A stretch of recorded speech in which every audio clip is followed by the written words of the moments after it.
This program presents ways to optimize health and well-being. When considering lifestyle changes, please consult with your healthcare provider to ensure they are suitable for you. Hello and welcome. I'm Kaysie Vokurka. When was the last time you spent some uninterrupted time out in the bush or by the beach, in the fields or among the flowers? How did it make you feel? Refreshed? Alive? Invigorated? Stay with us as we dig deeper in understanding the link between nature and health. This is Your Lifestyle as Medicine, a production of 3ABN Australia Television.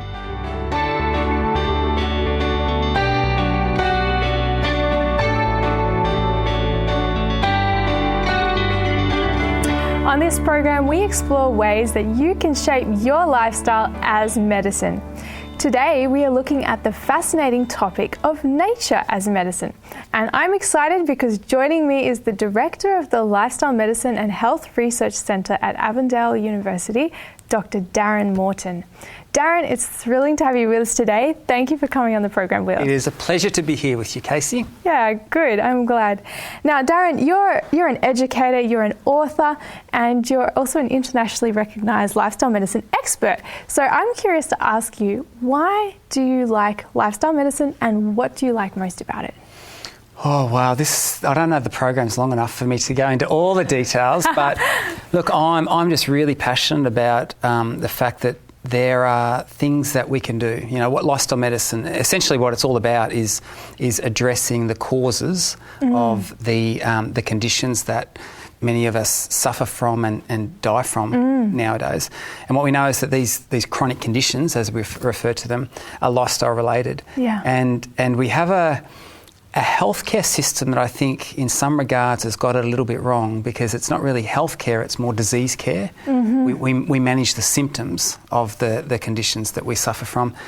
Lifestyle medicine says let's go back to treat the cause. Yeah. And so that appeals to me. That makes logical sense, and to my scientific brain, I find that really, really encouraging. Nice. And for me, it's a hopeful message. You know, it's actually at the heart of it. What it teaches us is that there are things that we can do to influence our health. And so I think that that's a really important, key, hopeful message that people need to hear.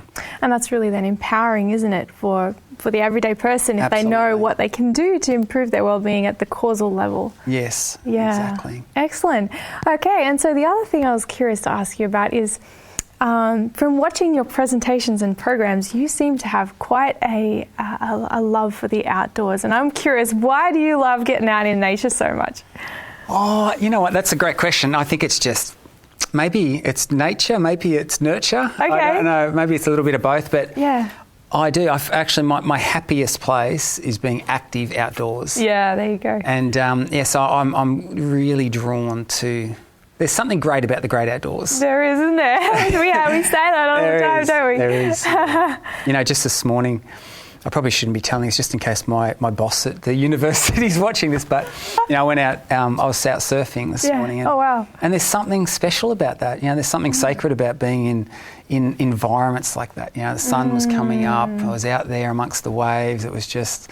What a great way to start the day. It is. And you come home and it is. It's medicinal. Yeah. It's powerful. That's awesome. And so you seem like the perfect person to be talking about this subject of nature as medicine when you love getting out so much. So take us into that subject about nature exposure, and how do we know that really can make a difference for our health? You know, I think that there's obviously anecdotally, we know this. I mean, I don't think, I've just shared my story. Yeah. It was interesting. We're up at up the coast of New South Wales a little while back, and I took my youngest son, Caleb, out, and we're out in the water there, and we had these stand-up paddle boards, and we're paddling around. Oh, nice. And then all of a sudden, a turtle pops up, like just out of nowhere. And I remember he had this just expression on his face, and he actually just paused for a minute. He goes, "Dad, I just love being here. Like there's something about, being in those sorts of spaces that and anecdotally we know, does us well. And look, there's certainly a lot of evidence to actually suggest that it helps our physical health, but certainly there's very, very powerful evidence to suggest that it helps our mental health. In fact, there's a famous quote that says, the further we are from nature, the less happy we are. And I think there's a really powerful truth to that. Yeah. So look, there's overwhelming evidence nowadays that connecting with natural environments is really, really good for our bodies and for our brains. So much so that the American College of Lifestyle Medicine, they've identified, and lifestyle medicine, I should say, around the world is just exploding. Oh, yes. So it's a really exciting movement. But within the lifestyle medicine community, there's sort of 6 established pillars of lifestyle medicine. And I won't go through all of them because the time doesn't allow us to do that. But there's actually a push now to introduce an additional, a 7th pillar, which would be nature. Is that right? Nature as medicine. Wow, that's fantastic. And so when they've done, like, there's different research, obviously that's been done, a lot of research has been done on this subject. What kind of things are they actually researching, like in terms of the exposure and the environments that people are going into that qualifies as in nature therapy? Like, what does it look like in the research? It's really quite interesting, and from a holistic point of view, there's been several studies which actually look at what happens if we put people in very blue and green spaces. This is one of my favourite sayings. I always talk about blue and green should often be seen. Yes. But we know, for example, Japanese researchers, there's been a lot of work done there where they get people and they actually refer to it as forest bathing. And this is where you take people and you immerse them in these environments that are very rich, very rainforesty, if you like, very naturally dense. And what we know is when people do that, when people are exposed to those sorts of situations, that all of their health metrics, and it's not just their mental health, as we often, we can relate to that because we go out, I know when I go for a run or go for a mountain bike ride or paddle or surf or whatever, I do come home feeling better, so I can sort of report that. But what we know is there are changes actually happening within us. And some of the evidence behind this is really quite fascinating. For example, we know that your immune system is actually enhanced when you are exposed to natural environments. So, for example, after about 2 hours of exposure to a really sort of blue and green space, natural environment, natural killer T cells in your body, which fight off infections and diseases, we see an increase in them. And what's really intriguing, some of the researchers indicated that they will remain elevated for about 7 days after. Wow. Now, obviously, you're getting that sort of decline if you don't get that constant top-up to your natural environment. But, I find that incredible. There's something about nature, something about immersing ourselves in these sorts of spaces that would do us well and serve us well for even a week after that. So that's physiologically. We know other physiological changes that are happening inside us. We know that when people have, for example, pot plants, plants in their workspace or in their office or in their home, that reduces blood pressure. Is that right? Yes, and there's good evidence to suggest that. Wow. It almost seems to be. I actually have a PhD student at the moment who's working on a project looking at what he refers to as our ecological self. Our connection to these natural environments, and there is some evidence, and it's interesting. A lot of the work in this space is still new and emerging and evolving. But it seems if you have about 10, or he recommends that people have about 10 pot plants, 10 plants in their home. It seems that seems to confer optimal benefits, 10 or more. Right? 10. And I said to him, why is that? Is it there's just more greenery? Does it produce more oxygen? And it seems that what might be related to is that the fact that when you have about 10 or more, you actually need to care for them. So you actually have to invest. You have to actually connect. And so, so it's that connection piece, to nature we know is really powerful. Yeah, so clearly these fake pot plants, fake flowers, they're not going to quite cut it, are they? Well, you don't have to water them as often. That's true. They're not going to die on you as quickly. They won't, which is a plus. My mum is she has an incredible green thumb, so she's amazing with her gardens. That wasn't passed on to me. Oh, no. So, yeah. Oh, there you go. But that's so interesting that it's like we are not isolated even from the natural world. Like if we are, it's not going to have as big a benefit as if we're actually connected in some way. It's so fascinating how that works, and I guess we're still trying to understand that, aren't we? We are, and we're trying to understand the mechanisms. And maybe I can comment a little on that.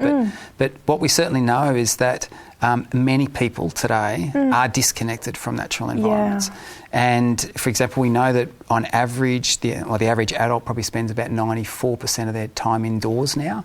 Wow. Separated, unless you've got those pot plants around, separated from natural environments. And even we know, for example, there is re-engineering of environments. Like, for example, architects are very aware now that people, for the best health of humans and the best functioning of humans, we know that people need access to these spaces. So, for example, window views of nature. We know that that's actually linked in hospital settings. When people have a window view to nature, they tend to take less pain-killing medication. Interesting. We know that people have more access to natural environments. Even a window view from your home results in less domestic violence. So there's something about this innate connection. It's almost like we're designed to inhabit natural environments. Yeah. It sounds like that is where we're going to most likely thrive if the more connection points we have with that. I know sometimes in today's society it can be challenging to build those connections in, but that's really incredible. So do you have any research or understanding of how being exposed to nature actually can make us feel better in terms of what's going on that causes that? Is there anything? Yeah, that's great. That's a great question. And so there are probably a number of different mechanisms by which this is occurring. And so I'll just refer to a couple of them. Yeah. First of all, sight. So our eyes. What we need to understand is that our brain is a fascinating thing. You see, our brain sort of sits in this black box, which is our skull. Yeah, true. And it relies on what it's told to receive information in terms of how to interpret what's going on in the world around it. And so it's very reliant upon its senses. So our senses feed information to our brain to tell our brain, how to feel and how to optimally function and all the rest of it.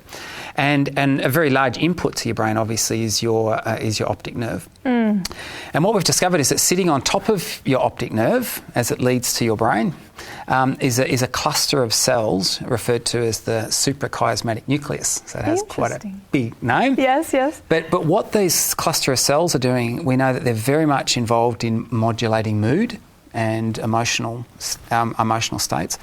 And what's interesting is these cells are very, very much influenced by how much light they're exposed to.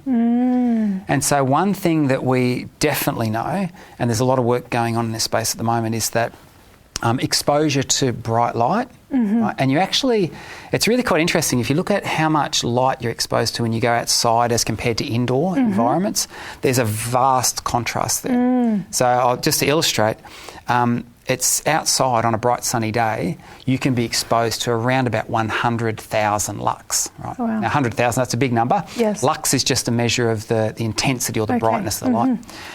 In a brightly lit indoor environment, you're probably exposed to about 500 lux. Wow, that's so that's a very sharp contrast. Yeah. What it seems, from our best guesses, is that this suprachiasmatic nucleus sitting in just on top of your optic nerve probably needs about 10,000 lux for at least 30 minutes each day for you to be emotionally well. Wow. So you can see now, bright sunny day, 100,000 lux, that's a lot of lux out there. You probably need about 10,000 lux for 30 minutes each day. But if you spend all of your time indoors, with 500 lux, it's really hard to get up to those levels. And so there's actually now a lot of work being done. Well, and there's been early evidence which has hinted at this for a long time anyway. For example, in countries of high latitude, we have a condition that's well, not really affectionately, but known as SAD, Yes. which is seasonal affective disorder. Yeah. And what we know is that that's when during the winter periods where there's very low lighting for months, people, that suprachiasmatic nucleus sitting on top of their optic nerve, not getting adequate light exposure, and we know that depression's very high, suicidal ideation's very high. And so there's actually now a lot of work being done using what they call bright light therapy. And this is for people who can't get outside for at least 30 minutes when the sun's shining, to actually use artificial sources of light that also beam about 10,000 lux. Wow. and getting exposure to that. And we actually know that there's several studies now showing that bright light therapy can be as effective or even more effective than antidepressant medication for relieving things like depression. Wow, that seems... So certainly, in terms of mechanisms, it seems that light has a big factor. is a big factor. But so are colours. We actually know that colours elicit, different emotional states in people. We even know that it's just the image of a particular, for example, landscape views. There are studies being done where they put people in functional MRI machines. They're measuring their brain waves, and then they flash up images in front of those people so they can see, and they see how do our brains respond to this? And what we know is that when you flash up urban sort of cityscapes, typically it reacts in our brains in not positive ways, because for our brains that's an alarming sort of space. Whereas if you put up natural environments, then it's calming. It actually activates regions in what we call our limbic system of our brain that are more associated with positive emotional states. So, it's really interesting. So, certainly sights are influencing, and nature provides us with the right kind of stimuli in terms of sights that our brain really, really finds appealing. But it's other things too. It's smells, it's sounds. It's not hard to understand that certain sounds can have very strong negative connotations. Like you hear someone... Stress rises as you hear it. Instantaneous. You hear someone scream, and it's like, there's an instantaneous response to that. That's true. I was actually with a parent of 5 young children just a couple of days ago, and all of a sudden we heard crying, and it was like instantly, that sound for her, and then and it was interesting. She went, "That's not one of mine." So there were more children around as well. She was still concerned, but we know that sounds elicit emotional responses. Yeah. But there are other sounds which actually elicit very positive emotional states as well. And we know, for example, things like moving water is very calming. Yes. We know that, bird sounds, natural sounds. There's something about natural environments that stimulates our eyes, that stimulates our ears, and even our smells and textures that we almost become... We can always taste nature in some way. Like wet rain. After that rain, that there's something about that changes our emotional states. Yeah, wow. So it's probably really quite multifaceted. But certainly there are a lot of stimuli that nature supplies that does our brain and our bodies a whole lot of good. As I'll tell you, I'll speak to one other one, which is quite intriguing. A little bit esoteric, but still early in its research. But even air quality, we know, can have a profound effect on people's health statuses. So much so, there is evidence to suggest that if you have... And I'm intrigued, as I say, even this, is that we talk about, one of the... Sort of Ellen White talked about this whole idea of what is health and the pillars of health. And it's interesting that a famous statement that she has, she talks about pure air and sunlight. Yes. Right, really speaking to that sort of environmental piece. But the pure air, what we know is that people that live in high altitudes, where the air gets thinner, actually have, it's related to body weight. Really? Yes. As in more or less? Less. Less, okay. And the reason for that, there's probably a couple of reasons, but one is that as you increase in altitude, CO2 levels start to change in your body. So you actually get this thing called respiratory alkalosis, which changes your feeding behaviours. You tend not to be as hungry. But we actually think it might shift certain physiological processes in your body that change your weight status. Wow. And what's really interesting about that is that we know that, say, over the past 30 years or so, we've actually seen rising levels of CO2, Yes. 50% CO2 levels in the atmosphere, and we've seen concomitant increases in obesity around the world as well. So there's actually even some theories, and once again, they're a little bit out there, so I won't dive too deep into the science, but they're emerging that the air quality that we're immersed to affects physiological processes, which in turn affects our health outcomes, that's so such as things like obesity. Yeah, and I guess because you'll probably get a lot more of the CO2 in areas like city environments because of all the pollution that's in there, compared with a natural environment where you got the fresher air. Absolutely. You just feel it. You go there and you're just like, well, I just want to breathe this in because it's so good. That's correct. And indoor spaces as well. Yeah, so true. in indoor spaces where you don't have adequate ventilation, there's some estimates that CO2 levels can be up to 50 times higher. Wow. So I think there's some really interesting work. This is a budding space, but certainly there's a lot pointing to the importance of us getting out to nature and exposing. Yeah, absolutely. And it's just fascinating to think of and see all the different angles that this could be impacting. Like, this is a really comprehensive influence, isn't it, in our lives for our health, having this nature exposure. Yeah. So tell me a little bit about what we know about how much exposure can have meaningful health outcome improvement. Yeah, and that's a great question, because often when we're talking about value of exercise or nutrition or whatever, everyone wants to know, what's the dose response? How much do I need to do? Often, maybe the subtitle of that is, what's the minimum I need to do? Like, certainly when it comes to exercise, what's the minimum I could get away with and still experience these benefits? What we find, and this occurs with most of the pillars of lifestyle medicine, is that typically the more the better. Yeah, interesting. However, what's that minimum amount? And when I say more the better, it's interesting that there's often a sort of a U-shape relationship here too. We know that not enough of something typically produces not good health outcomes. If you can get optimal amounts, then it's ideal. Overexposure can be problematic too. So, for example, sunlight. That's really beneficial. Case, isn't it? Very beneficial, and obviously for the production of things like vitamin D and the like. But over sun exposure can actually can cause other issues as well. So I think trying to get that balance right is important to consider. But in my humble opinion, I think that the more nature you can be immersed in, then the better.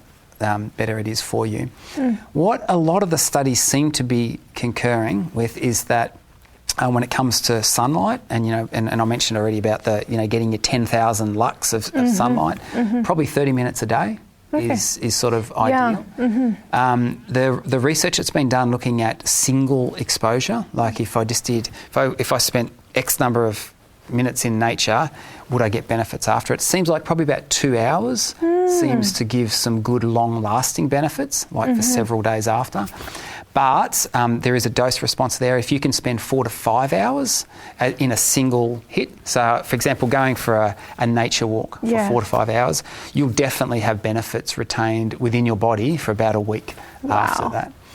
So the science is still emerging. Certainly, if you could have a 2-hour block at some point throughout the day where you're really exposed in a natural environment, ideally even 4 to 5 hours would be better still. But I think that daily dose too of half an hour is something to aim for. Yeah, and so with the 10,000 lux thing, just a question practically speaking, what about a cloudy day? Are we going to get that 10,000 for that kind of a day, or do we have to wait for the sunshine all the time? Yeah, and this is, and in some parts of the world it's hard. So what the evidence seems to suggest there is that full sunlight, the sun's beaming down, probably about 100,000 lux. If you are on a sunny day but standing in the shade, you're probably still exposed to about 25,000 lux. Wow, that's still decent. Yeah, and even on a quite overcast day, you've probably got sort of in the order of 2,000 lux out there. Okay. Which means which is still a whole lot better than indoors. Inside, yeah, for sure. And so what it means, you probably need to spend more time out there. So right, so is it a cumulative effect? It can, yes. It seems, once again, the science is still emerging. Figuring that out. But, we can enact this, and it's not that hard to do. For example, the difference between eating your lunch indoors can just mean going and sitting outside. And that's 30 minutes where you're outside. And what we don't realise is that we're immersed in all of those things. And the more natural environment that we can create for us. Yeah. We know in schools, for example, they're doing like outdoor classrooms where they'll actually have like a hedged area with greenery, and then the kids have a class in there. And what's really nice about that, I actually visited my local school has set up an outdoor classroom like this. Yeah. And you go and you sit in there, and even though it's in quite an urban environment, because there's this whole wall of sort of high trees and plants around you, they have a water feature in there, in there as well. You come into this and you're in this little sort of micro environment, and you could honestly feel, it feels like you're in the middle of the forest somewhere, even though on the outside beyond the confines of it, it's quite urban. So we can do that. Imagine if in your workplace, for example, or in your home, you had some little place that you could create that was your little sanctuary that sort of had more of the blue and green in it. Yeah, and there's so much scope that you can do that in small ways and larger depending on your situation. Yeah. Are there any other practical ways that either you've applied or you've seen others applied for bringing this more into our lifestyles every day, like in this current modern world? Yeah, I think there's real power in re-engineering our environment. And I, for example, I do this with relating to be more active. I actually have my printer set up 2 stories below. Okay. So I physically, every time I print something out, I have to walk 2 stairs down. Yes. And then often I get down there and I printed it wrong, so I have to go back up and read it. More steps to clock up. but we can do the same thing with our environment. I mean, I think it's just about being intentional. And could it be that I could just get more pot plants in my space? Could I actually work closer to a window with the window open? Could I have my lunch outside? So I think a lot of it just boils down to that intentionality. Yes. And how can I make use of the spaces that are around me? So I think that intentionality piece. There's small things that we can do to feel like we're living in more of a blue and green space. Yeah, that's so interesting. And it seems like often we can just get caught up into how we've always done something. Yes. And then you sort of are somewhat blinded as to what you can change. But then if you take a step back and have a new approach or a new perspective of like, how can we actually fit this in? Then you might get some inspiration of, we can do this here and that there, and just fill in all of the gaps. So for sure. Yeah, wow, that's so interesting. Thank you so much for coming and sharing with us today. I'm so excited to see what more is going to develop in this space because, as you say, it's an emerging field, and so there's still a lot that we're going to learn as the evidence comes in and as we get to understand a bit more about what science is. But we don't need to wait for the science. That's true. We all know anecdotally it works. So that's true. Good on you. Thank you for sharing, and I really appreciate that. And look forward to taking those opportunities myself as well, even more. So thank you. So we've been talking today with lifestyle medicine expert, Dr. Darren Morton, about how being immersed in nature is like medicine. And I hope you've enjoyed this topic just as much as I have. May we all be inspired to go outside and be blessed with the benefits nature exposure offers to our health, and maybe even find different ways of bringing it indoors too. If you have questions or comments about this program, or if there is a topic you'd like us to discuss, contact us on health@3abnaustralia.org.au. We're so glad you could join us here today on this program, and look forward to next time. Remember to shape your lifestyle as medicine.